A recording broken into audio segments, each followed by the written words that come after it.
Nii, 4 aasta pärast siis toimub samasugune üritus, loodetavasti siis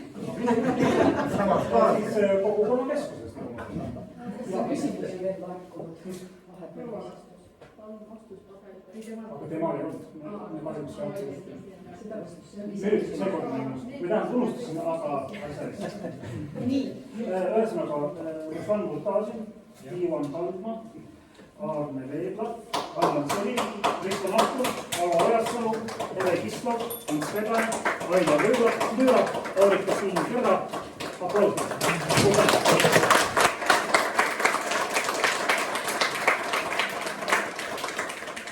Nii armsad sõbrad, minust oli väga töine, konstruktiivne, informatiivne ühtlasi, et ehk saite teie ka selgemaks.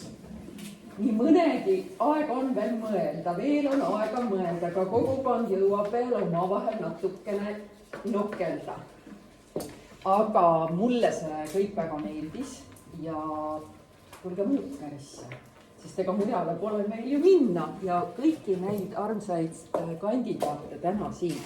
Tahaks tänada igaüht individuaalselt selle tammeperuga, mis on kasvanud Altmetsa Murelipuu ristil olevast minu kodu tammest.